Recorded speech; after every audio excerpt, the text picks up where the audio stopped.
শেখ হাসিনার নুন খাওয়া একজন মানুষ ক্রমাগতভাবে গুণ গেয়ে যায় খায়রুল হক।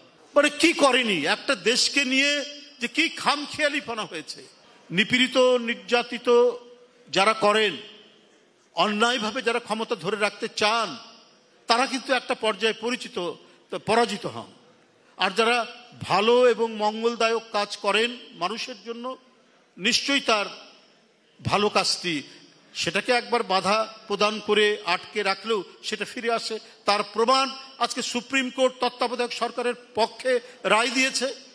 এই তত্ত্বাবধায়ক সরকার ব্যবস্থাটা ছিল যে বাংলাদেশের যে গণতন্ত্রের যে চর্চা এবং অনুশীলন, তার একটা প্রাণ ভোমরা। এই প্রাণ ভোমরাকে হাতে টিপে শেখ হাসিনা মৃতপ্রায় কিংবা মেরেই ফেলেছিল।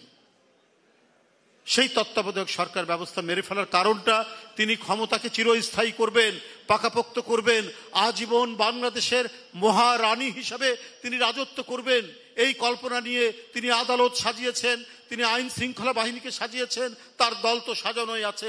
সমস্ত পদ্ধতিগুলোকে তিনি ব্যবহার করেছেন। এমনকি তার দলের মধ্য থেকেও কেউ কেউ বিরোধিতা করেছিলেন যে কয়েক টার্মের জন্য তত্ত্বাবধায়ক থাক, সুরঞ্জিত সেনগুপ্ত, এই যে আজকে মেনন টেনন, এরাও বলেছিল। শেখ হাসিনা কারো কথা শোনেনি। এমনকি একটি তল্পি বাহক একজন প্রধান বিচারক, সেও পর্যন্ত বলেছে 2 টার্মের জন্য রাখা যেতে পারে তত্ত্বাবধায়ক। তারপর রিটায়ারমেন্টে চলে গেলেন। তার বাড়িতে তাকে তো আর ধমক দিতে হয় না, সে তো নিজেই খয়ের খা। শেখ হাসিনার নুন খাওয়া একজন মানুষ ক্রমাগতভাবেই গুণ গেয়ে যায় খায়রুল হক। তিনি বাড়িতে তার সেই হাফ রায় দেওয়া সেই কাগজপত্র নিয়ে এসে ওটাকেও তুলে দিয়েছে। কি করেনি একটা দেশকে নিয়ে, যে কি খামখেয়ালিপনা হয়েছে, কি যাচ্ছে তাই ভাবে দেশকে চালানো হয়েছে। সেখান থেকে চলে গেল, কিন্তু আজকে সেটার পুনর্বহাল হলো।